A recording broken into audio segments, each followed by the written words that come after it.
Bienvenidos a Emprender Hacks, el podcast con Andrés García, donde les hablaré de negocios, marketing e inversiones. Puedes visitarme en www.emprenderhacks.com y aprovechar todos los recursos que allí te ofrezco. Este también es tu podcast, por ello tus comentarios y opiniones me son importantes. Soy antropólogo, marketer y consultor de empresas. Gracias por escuchar este podcast, tu podcast Emprender Hacks. Buenas emprendedores, hacks, espero que me les vaya muy bien. El programa de hoy va a hablar sobre el riesgo en los emprendimientos.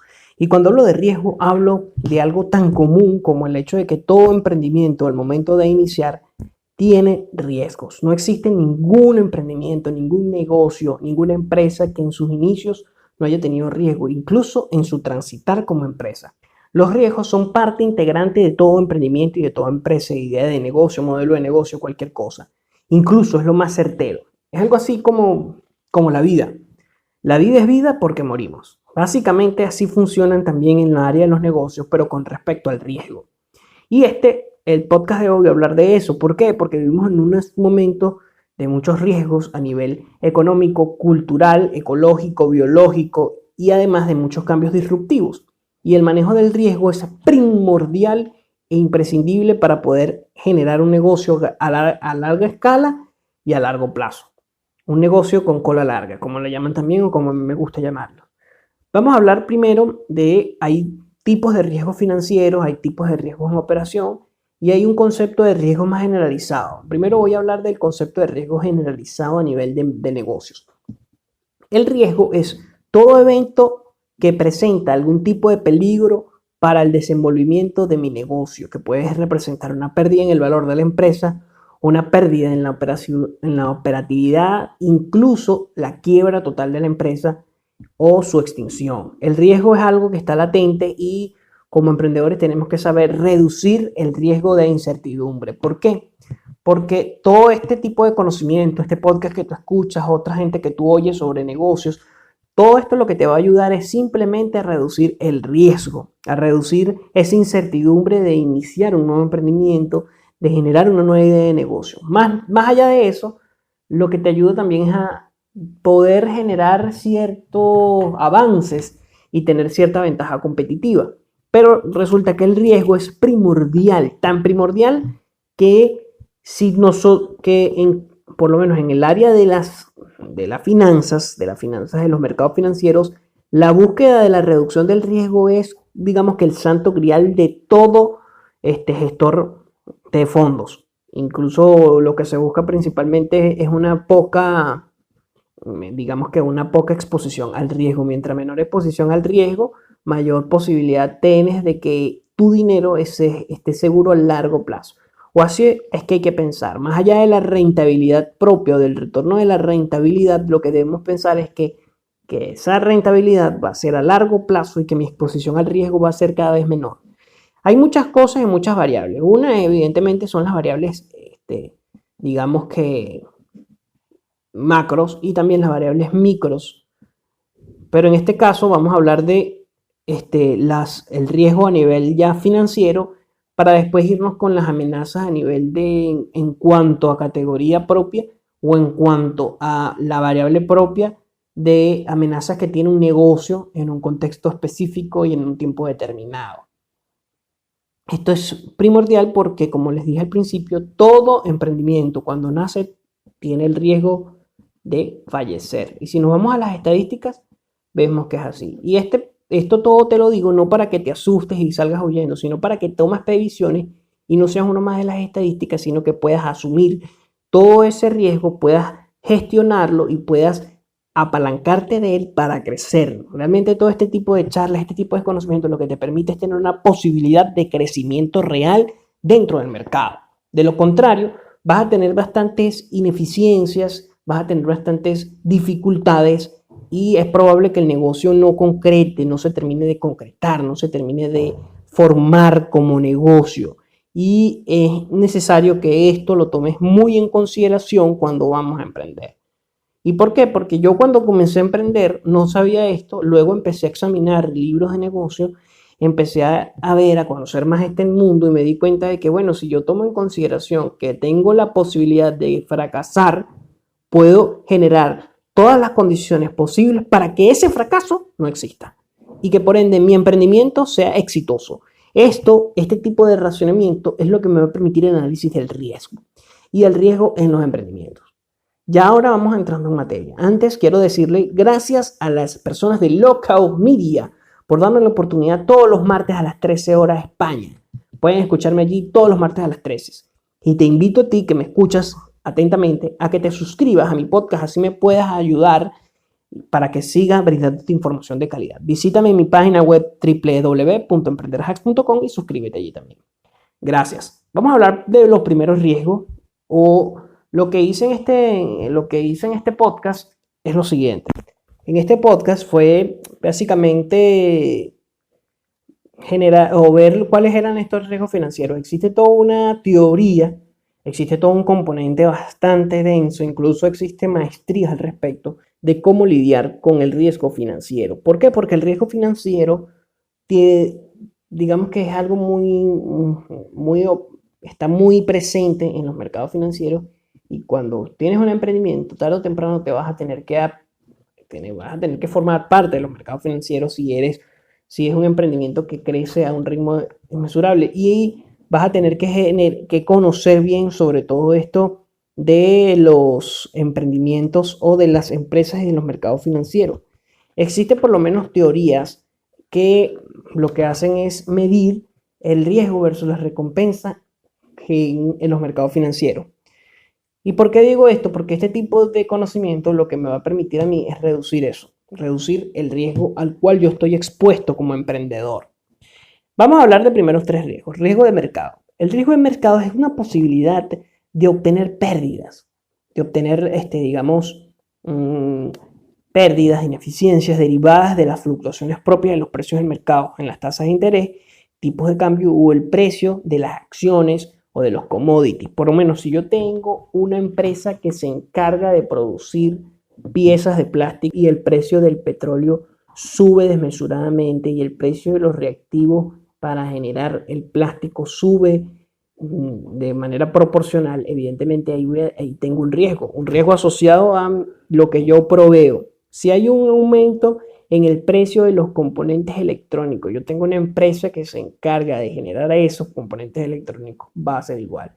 Si yo tengo un aumento en los precios de los servicios propios que yo necesito para operacionalizar mi empresa, ya sea software, ya sea los mismos recursos humanos, evidentemente tengo un riesgo de que mi empresa pueda tener o tenga la posibilidad de que se quede sin liquidez.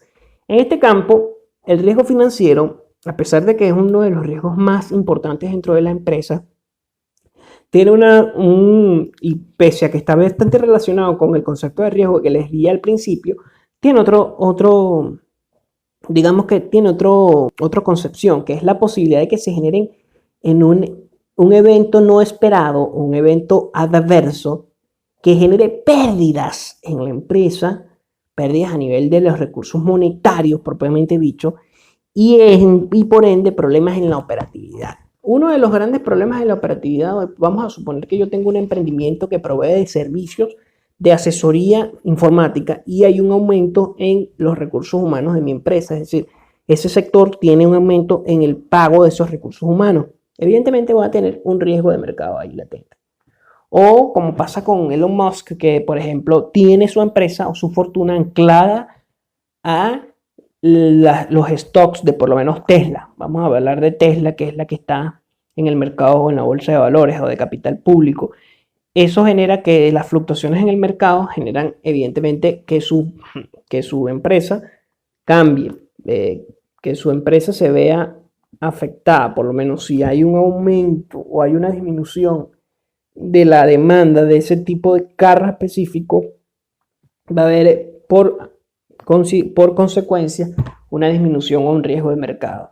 Pasa muchísimo, los riesgos de mercado han pasado muchísimo durante las crisis, por lo menos en la crisis del .com hubo todo este riesgo de mercado en cuanto a la variación de precios de las empresas de .com, en donde personas compraron el .com en miles de millones o en cientos de millones de dólares, o en cientos de dólares, miles de dólares, millones de dólares, y luego de esto el precio de las .com descendió al punto tal de que todo lo demás, todo eso, ese precio excedente fue una pérdida. Y allí hay riesgos financieros de que, riesgos de mercado de que evidentemente pierdes dinero, pierdes valor, pierdes liquidez. Y ese viene siendo otro crédito, otro riesgo, que es el riesgo de liquidez, pero que lo voy a definir más adelante, porque está directamente relacionada con el riesgo de mercado. Otro ejemplo puede ser por lo menos cuando hubo el cambio entre la paridad moneda oro o el patrón oro al cambio fiat o el sistema también que se llama de Bretton Woods, que nació allí. En ese momento el oro valía $35 aproximadamente, la unidad de oro.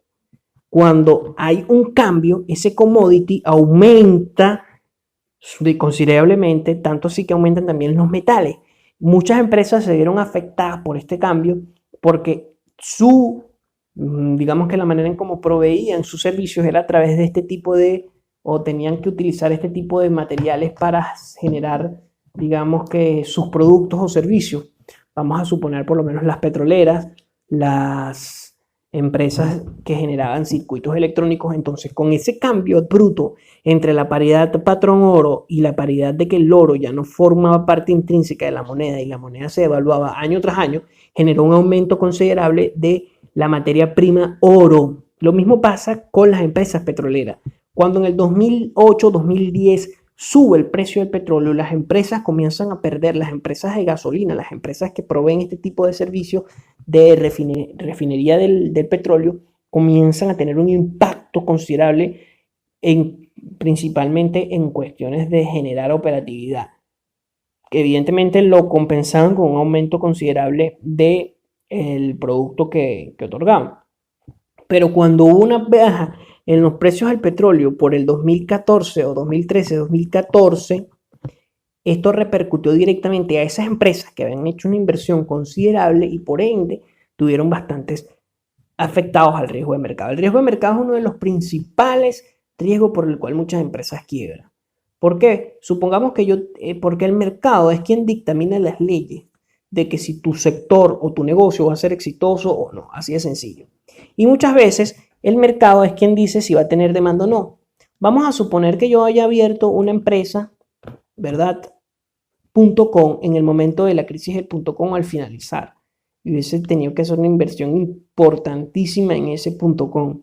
Llega la crisis y por esas variaciones, fluctuaciones de mercado, de la cual esos riesgos no estaba totalmente, digamos que blindado, quiebro. Y muchas empresas quebraron en ese momento. Hoy día, con este riesgo que supone y que supuso la pandemia del COVID-19, muchas empresas han quebrado porque han visto que que la demanda y la fluctuación de los precios del mercado ha sido tan considerable que no han podido seguir operando.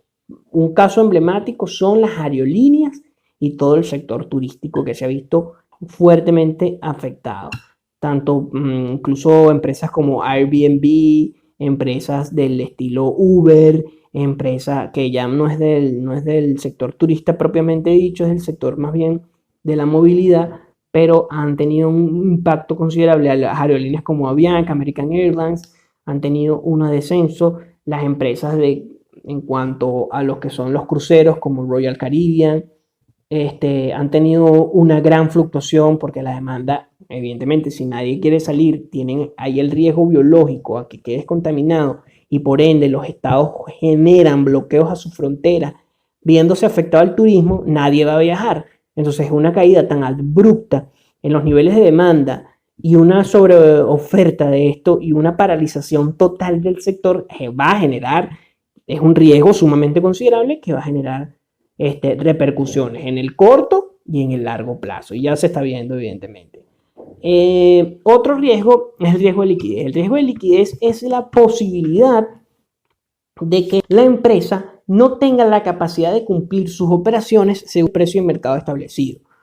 Por ejemplo, tomemos en consideración lo que pasa en el sector turismo. En el sector turismo no hay hay un exceso de oferta, ¿verdad? Tenemos unos precios de, por lo menos vamos a suponer, un paquete de un crucero vale $5.000, ¿verdad? Pero yo para operar, yo no puedo bajar este precio a $2.000, porque de lo contrario quebraría. Yo no puedo bajar esto porque tendría que primero despedir, tendría que embargar varios de mis bienes, no podría dar los servicios en la calidad, va a bajar.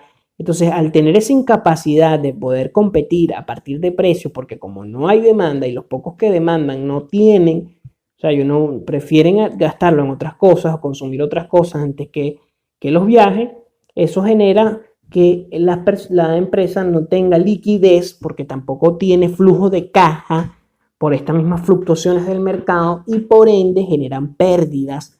Es decir, no existe ese cash flow, no tiene la gasolina para funcionar la empresa y es un riesgo bastante considerable. Este riesgo es muchísimo o muy común o se puede observar mucho en las startups. Las startups tienen problemas en cuanto a la liquidez porque no pueden, de las ventajas competitivas de muchas startups es el precio. Y al tener un precio tan bajo pueden verse en la incapacidad de prestar un servicio óptimo y eso genera una repercusión en la operacionalidad, que es otro riesgo asociado, y por ende no tienen un flujo de caja constante que le permite tener liquidez para contratar recursos humanos y además generar una buena optimización o eficiencia de los servicios que proveen o de los productos que proveen. Esto sucede mucho porque compiten o la única ventaja competitiva es a través de los precios. Es decir, la ventaja competitiva es que yo ofrezco precios económicos y eso genera impactos negativos en el corto largo plazo, principalmente también en el mediano plazo. Comenzamos, ok, podemos mantenernos un tiempo así, podemos incluso hacer algo que a nivel de marketing es imprescindible, que es un paquete irresistible con un precio irresistible, pero luego de eso tenemos que saber generar valor y que esos clientes queden allí para poder seguir construyendo y seguir escalando en el largo plazo, es decir, en el largo o corto plazo, seguir generando valor a la empresa y fluidez y liquidez. De lo contrario, me quedaría sin poder contratar nuevos recursos humanos que me sea también parte de mi ventaja competitiva o nuevo, digamos, software, aparatos, equipos, computadoras, mobiliario, empresas, sea la que me permita generar mayor valor a mis clientes y por ende se corta también la operatividad. Y por ende, al cortarse la operatividad, el proceso de operaciones, de manejo de los recursos, genera un doble riesgo que se traduce en la quiebra. Básicamente, este es el otro riesgo financiero. Entonces, vamos a recapitular. Tenemos el riesgo de mercado, el riesgo de crédito y por último, perdón, el riesgo de liquidez y por último, el riesgo de crédito. El riesgo de crédito es un riesgo en donde se ven afectados todos los emprendedores o todos los negocios al momento de que la contraparte no pueda pagar el dinero o los servicios o los productos que yo le di en un momento en plazos de crédito. Esto pasó en la crisis del 2008 cuando todos los tenedores de deuda no pudieron pagar la inmensa cantidad o la deuda gigante que habían adquirido con los bancos al momento de adquirir viviendas. Entonces, en ese momento los bancos se quedan sin liquidez porque hay un riesgo crediticio que sube y aumenta. Eso es básicamente lo que pasa en las burbujas.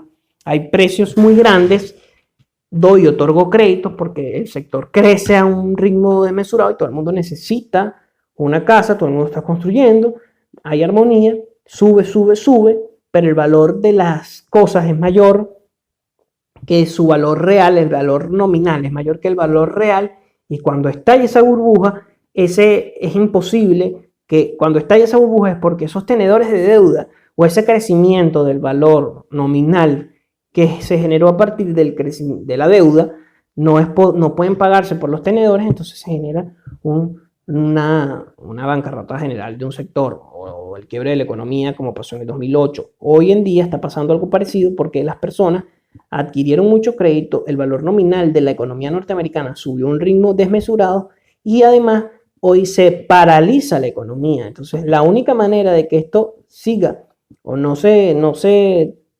tome repercusiones a largo plazo es que las personas generen o inyecten, el Estado inyecte dinero a, digamos que unas tasas de intereses muy reducidas para dinamizar el consumo.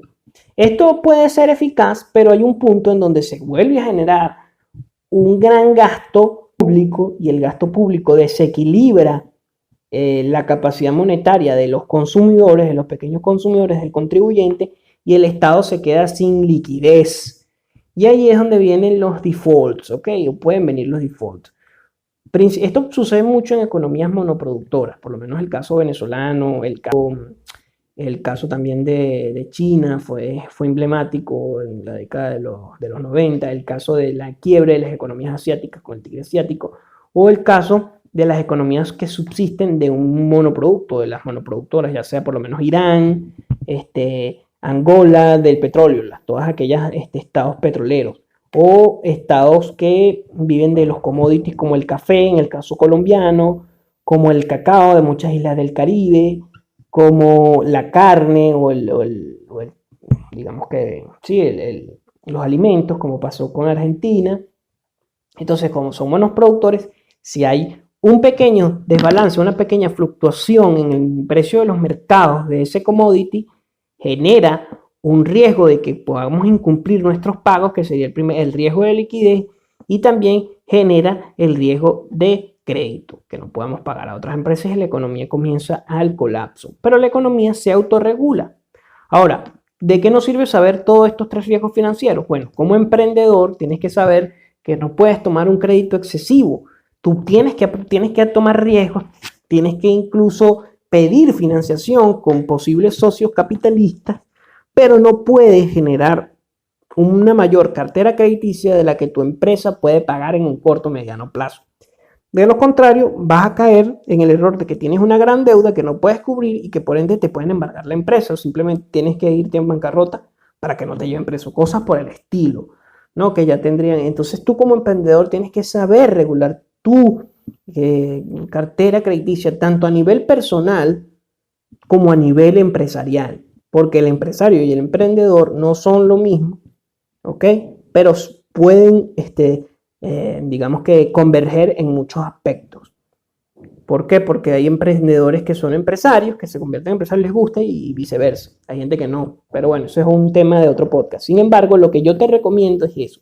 Y que tu empresa no subsista en commodities. Por eso es que yo no soy muy amante de emprendimientos como los restaurantes, simplemente vender comida, o las cafeterías, o los mejores tipos de emprendimientos que tú puedes hacer, que pueden reducir el riesgo al mercado, es aquellos que no subsisten, o que el precio o el valor propio real de tus productos y servicios no estén vinculados a un commodity. El caso de la comida, si tú nada más eres un producto, o sea, que compras y vendes comida ya lista, tú estás vendiendo comida, no estás vendiendo más allá. En cambio, si tú vendes una experiencia atada a la comida, como el caso Starbucks, como el caso McDonald's, como el caso Burger King, como el caso Crepes and Waffles, si hay una variación en el precio del mercado del café, por lo menos con Starbucks, el café desciende de precio, tú puedes seguir cobrando lo mismo a tus clientes, porque tú estás vendiendo algo más que tomar café, tú estás vendiendo toda la experiencia de tomar café en Starbucks. Entonces es bueno y prescindible que tu modelo de negocio esté asociado más a una experiencia del consumidor, o a factores que no estén directamente relacionados con las variaciones del mercado. El sector de los servicios es muy bueno, porque pese a que tus servicios estén, por lo menos en el caso del marketing digital, hay una gran demanda y además hay una gran oferta de agencias, tú puedes tener una variación generando una agencia, o en este caso una agencia de servicios, que se diferencie del resto. ¿Cómo? Porque eres tú el profesional que lo estás dando, por tu preparación, por los resultados. Lo mismo sucede con servicios legales. Hay firmas de abogados que cobran muchísimo más, porque hay abogados allí que han ganado casos imposibles o que son un recurso humano invaluable. Por ende, los servicios son uno de los mejores formatos para emprender. Lo mismo pasa con los informáticos cuando quieren, por lo menos están desarrollando un software o un programa.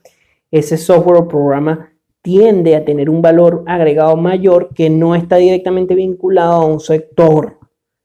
Yo puedo generar un programa en un sector inmobiliario. En el 2008 mi empresa quebró, ¿ok? Porque nadie me va a comprar en ese momento. Pero si yo tengo un software que suple necesidades a negocios, pequeños empresarios y además a otras personas, o que simplemente te genera soluciones de informática o ciberseguridad sin importar tu empresa, es muy probable que mi empresa crezca sin tener un gran riesgo o sin estar expuesto al riesgo que puede tener el mercado. Y eso básicamente es lo que tenemos que hacer como emprendedores. Como emprendedores tenemos que determinar la menor o tenemos que ver la mejor forma de no estar expuestos al riesgo. Recuerda que puedes escuchar todos estos programas y podcasts todos los martes a las 13 horas y estoy disponible en plataformas como iVoox, Spotify y Anchor. Esto te lo digo para que te recuerdes y me apoyes con un like. Si le das like a mi programa o compartes mi podcast, me vas a ayudar a mí y a toda la comunidad de emprendedores que me oye a mí. Gracias, pero no voy a terminar. ¿Por qué? Porque hay dos riesgos más asociados. Simplemente quería acordarte eso, que me apoyamos. No vale, no te preocupes, emprendedor. Con estos dos últimos riesgos finiquitamos el programa de hoy, que es el riesgo operacional y el riesgo reputacional. El riesgo operativo es el riesgo de o es la prospección o la exposición a los peligros potentes o digamos que los peligros posibles de que la operatividad dentro de la empresa se vea afectada por un evento externo o interno y no puedas suplir tus productos o servicios. Por lo menos, vamos a poner un ejemplo. En el año, no me acuerdo el año, pero yo sé que en Japón hubo un problema con una empresa que se llamaba Kobe Steels, que vendió metales falsificados a General Motors, Boeing y Toyota. Evidentemente, Kobe Steels tuvo unas pérdidas millonarias, incluso no estoy seguro si quebró. Yo creo que quebró, no conseguí la información correcta. Pero esto generó una repercusión propia en la operatividad propia de otras empresas. Entonces, la General Motors, Boeing y Toyota se vieron afectadas porque Kobe Steel les dio metal falsificado. Entonces, cuando ellos generan o producen sus productos, en el caso de estos tres son carros, General Motors y Boeing son aviones, ven que tienen defectos y fallas en cuanto al material y hay un problema de operacionalidad asociada a una empresa que no es directamente tuya. Pero sí tienes, digamos que, cierto control allí, porque es tu proveedor, tú tenías que asegurarte de que eso no fuese así. Entonces hubo demandas millonarias, pudiste recuperarte, son empresas que todavía... Pero eso es un riesgo operacional, es un ejemplo para que veas el riesgo operacional. El riesgo reputacional también es un impacto negativo en la percepción sobre tu negocio, empresa o marca, que puede impactar a la cadena de productores, que puede impactar a la cadena de proveedores como cliente, o puede también impactar a nivel económico, a nivel de los permisologías que te puede dar el Estado. En este caso, por ejemplo, hoy día lo que es el riesgo operacionalidad y el de la reputación está muy asociado. Hoy día el reputacional es muy importante por las redes sociales. Anteriormente era muy difícil que un consumidor se comunicara con el CEO o con la empresa corporativa o que una denuncia de un consumidor tuviera repercusiones en las ventas globales de una marca. Había un mayor control del riesgo porque era un canal unidireccional de la televisión al consumidor. Y si tenías una queja, bueno, tenía que pasar por una serie de factores burocráticos, el consumidor no tenía ese poder que hoy sí puede tener en las redes sociales. Entonces las redes sociales cambian la ecuación en donde el consumidor tiene más poder que la marca, y más si es un consumidor que tiene una tribu, que tiene digamos que un cierto grupo de personas que lo siguen. Entonces, en ese caso específico, el consumidor puede generar una denuncia por internet y por ende puede repercutir a la reputación de la empresa. Este riesgo reputacional está íntimamente relacionado con la operatividad de la empresa y está íntimamente relacionado con otro tipo de... Puedes incluso perder la capacidad que tiene tu marca de influir en las personas para pagarte más. Eso estaba pasando con Apple cuando despidieron a Steve Jobs y no conseguían la forma de diferenciarse y vender sus productos y tuvieron una gran gama de computadoras defectuosas por allá por el año 2000, 1990, 2000. Ya cuando Steve Jobs retorna a Apple y genera todos estos cambios disruptivos como el iPod, la empresa comienza a hacer crecer su reputación y por ende comienza a desembarazarse de ese riesgo, a desligarse de ese riesgo reputacional. Y bueno, básicamente esos son, digamos que a nivel general, los riesgos a los que tú estás expuesto como emprendedor. Y el programa de hoy era básicamente explicarte estos riesgos. Ahora, ¿qué me permite a mí conocer estos riesgos? ¿Qué me sirve a mí? Conociendo estos riesgos, vas a poder generar o enfocar tus recursos por lo menos, contrata un community manager, contrata una agencia que lleve tus redes sociales para que en el momento en que tengas una crisis reputacional en redes, no tengas tantos problemas en solucionarlo. Como pasó una vez con Air Europa, cuando una persona con discapacidad que está en silla de ruedas no la dejaban montarse porque no tenía un acompañante. Y era una mujer joven que simplemente necesitaba ir a un vuelo. Entonces eso tuvo una repercusión bastante, influyó muchísimo en la reputación de Air Europe en las redes sociales. Y luego de un tiempo fue que tuvieron que contratar, no supieron manejar bien el riesgo, esa coyuntura, esa crisis de reputación, que es un riesgo reputacional. Entonces, para tú disminuir esos riesgos, si yo tengo una potencialidad de riesgo de que hay una serie de boicots dentro de mis redes sociales por la fuerza que tiene el consumidor, contrato un community manager. Si tengo riesgo, si hay el riesgo operacional, necesito tener un supervisor de operaciones o varios supervisores de operaciones en mis procesos para garantizar la eficacia de los procesos, o tengo que tener un plan operativo para minimizar el riesgo a que algo dentro de mi operatividad te resulte mal, incluso en el control de los proveedores, tomando el ejemplo de Kobe Steel.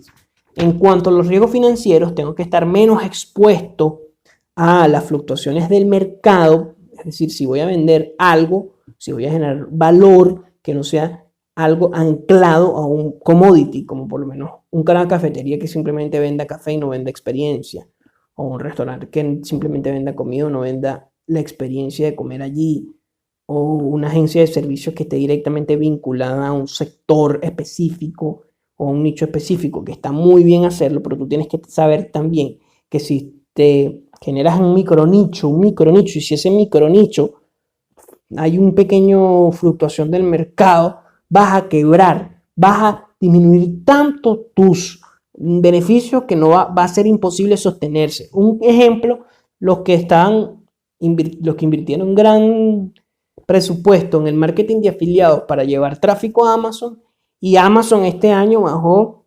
el porcentaje de pago en cuanto a los afiliados. Quienes tenían ese modelo de negocio en micronichos o en ese específico que llevaban tráfico y vivían del marketing de afiliados de Amazon, simplemente tuvieron grandes pérdidas o pueden quebrar su negocio. Tenían que no estar tan expuestos a eso, a las políticas de gran transnacional, tampoco es bueno.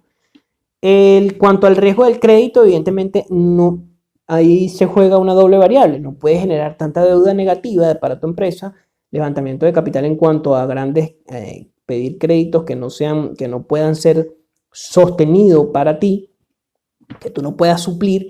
Y además tienes que saber gestionar muy bien el cobro a tus clientes, porque también puede que tengas una cartera de cobro muy grande y que por ende no tengas un crédito tan grande y cuentas por cobrar tan grande que se ve afectada tu liquidez. Y en cuanto a la liquidez, está directamente relacionada una con la otra. Tienes que cuidar muy bien o gestionar muy bien tu flujo de caja para que no te quedes sin el mismo. Recuerda que el dinero es la gasolina, es el motor, es lo que enciende una empresa. Más allá de tus objetivos, digamos que empresariales propios, el dinero es una parte integral del mismo que va a permitir el éxito o el fracaso, o incluso en muchos aspectos es quien determina el éxito o el fracaso de un emprendimiento.